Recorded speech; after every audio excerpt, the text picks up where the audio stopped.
السلام علیکم۔ اس دنیا میں جتنے بھی انسان ہیں وہ سب کامیاب ہونا چاہتے ہیں۔ یہ دنیا میں جو بھی انسان آتا ہے وہ کامیاب ہونا چاہتا ہے، کامیابی کے اونچے سے اونچے مقام کو حاصل کرنا چاہتا ہے، پھر وہ چاہے اس کی اسٹوڈنٹ لائف ہو، اس کی پرسنل لائف ہو، اس کی جاب ہو، یا اس کا بزنس ہو، یا پھر اس کی میریڈ لائف ہو۔ زندگی کے ہر مقام پر انسان کامیابی چاہتا ہے، ہر انسان کامیاب ہونا چاہتا ہے، اور اللہ تعالیٰ نے بھی ہم کو دعا سکھائی ہے کہ دنیا میں بھی عزت کی دعا کرو، اس کے لیے کوشش کرو، اور آخرت کے لیے بھی کامیابی کی دعا کرو، اس کے لیے کوشش کرو۔ لیکن کامیاب محض چند لوگ ہی ہو پاتے ہیں، زیادہ تر لوگ کامیابی کی تمنا کے ساتھ اس دنیا سے رخصت ہو جاتے ہیں۔ اس کی وجہ یہ ہے کہ کامیابی کے کچھ اصول ہیں، جو لوگ اصول اور ضابطے پر عمل کرتے ہیں، اس پرنسپلس پر عمل کرتے ہیں، وہ کامیاب ہو جاتے ہیں، اور جو لوگ محض تمنا اور آرزو کرتے رہتے ہیں وہ ناکام اپنی زندگی گزار دیتے ہیں۔ انشاءاللہ اس ویڈیو میں آپ کو 7 ایسے پرنسپل اللہ کے رسول صلی اللہ علیہ وسلم کی زندگی سے بتاؤں گا، سیرت کی روشنی میں، کہ اگر اس کے اوپر کوئی انسان عمل کر لے تو دنیا کی کوئی طاقت اس کو کامیاب ہونے سے نہیں سکتی۔ جو پہلا پرنسپل اللہ کے رسول صلی اللہ علیہ وسلم کی زندگی سے ہم کو ملتا ہے، یا قرآن کے مطالعے سے ملتا ہے، وہ ہے سیلف ایولیوشن کا، اپنا تزکیہ کرنے کا، کہ انسان تبھی کامیاب ہو سکتا ہے جب وہ پہلے اپنا تزکیہ کرے، اور اپنا تزکیہ کرنے کے بعد، اپنی ایولیوشن کے بعد، اپنی صلاحیتوں کے مطابق اپنا گول سیٹ کرے۔ ایسا نہ ہو کہ وہ ان گول کو سیٹ کر لے جو اس کے لائق ہی نہیں ہے۔ مثال کے طور پر کوئی بند ہاتھی جو ہے وہ پیڑ پہ چڑھنے کا اگر گول سیٹ کر لے تو اس کے لیے پاسبل نہیں ہے۔ اس طرح سے ہر انسان کی ایک صلاحیت ہوتی ہے، وہ اپنی صلاحیتوں پر پہلے غور کرے کہ اس کی اللہ تعالیٰ نے اس کو کس چیز کے لیے بنایا ہے، اس کے اندر کیا کمیاں ہیں، کیا خوبیاں ہیں، اور ان خوبیوں کی بنیاد پر جب وہ کوئی گول سیٹ کرے گا تو اس میں کامیاب ہو جائے گا۔ مثال کے طور پہ اگر کوئی شخص چھوٹے قد کا ہے اور وہ فاسٹ بالر بننا چاہ رہا ہے تو یہ پاسبل نہیں ہے، وہ باسکٹ بال کا پلیئر بننا چاہ رہا ہے تو یہ پاسبل نہیں ہے، کیونکہ اس نے اپنا تزکیہ نہیں کیا، اپنی خوبیاں اور اپنی کمیوں پہ نظر نہیں دوڑائی۔ اکثر جنگ کے موقع پر اللہ کے رسول صلی اللہ علیہ وسلم نے ارشاد فرمایا کہ اس تلوار کو وہی لے جو اس کا حق ادا کر سکے۔ آپ دیکھیں کہ صحابہ اکرام کی زندگی میں اللہ کے رسول الگ الگ مختلف صحابہ اکرام کو ان کی صلاحیت اور ان کی خوبیوں کے حساب سے ڈیوٹیز دیا کرتے تھے، ان کو کام دیا کرتے تھے۔ اس لیے پہلی کامیابی کا اصول ہے کہ ہم وہ گول بنائیں، ہم وہ اپنے لیے ٹارگٹ سیٹ کریں جس کو ہم اچیو کر سکیں۔ ایسا نہ ہو کسی دوسرے کو دیکھ کر یا کسی کی نقل کر کے یا کہیں سے موٹیویٹ ہو کر ہم اپنے لیے ایسے ٹارگٹ سیٹ کر لیں جو ہمارے لیے اچیویبل نہ ہو۔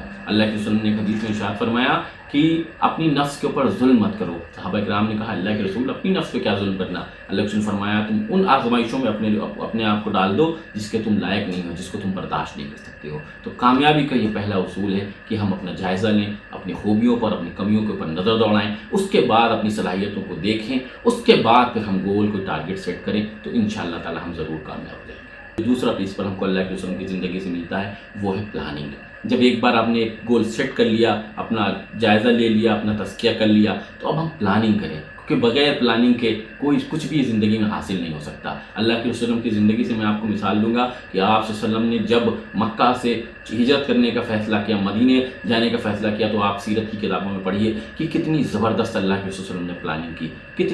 کتنے دنوں سے پلاننگ چلتی رہی، اور کس طرح سے آپ صلی اللہ علیہ وسلم نے مکہ چھوڑا، اور مکہ چھوڑ کر آپ پہلے مدینے کے راستے پر نہیں گئے بلکہ الٹے راستے پر گئے، اور غار ثور میں جا کر آپ نے انتظار کیا 2 دن 3 دن تک، اور اس کے بعد دوسرے مشکل راستے سے آپ مدینے کی طرف گئے جو جنرل کامن راستہ تھا، اس کو بھی آپ نے اختیار نہیں کیا، اور اس کے بعد پیچھے سے ایک صحابیہ جو آتی تھیں، حضرت ابوبکر کی بیٹی، وہ آپ صلی اللہ علیہ وسلم کے اور اونٹ کے جو نشان تھے اس کو مٹاتی جاتی تھیں تاکہ کوئی پیچھا کرنے والا تک وہاں تک نہ پہنچ سکے۔ اتنی زبردست پلاننگ اللہ کے وسلم نے کی، اور اس کے بعد کیونکہ اللہ کے نبی تھے، آپ چاہتے تو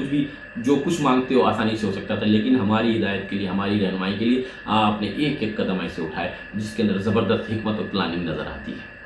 اور جو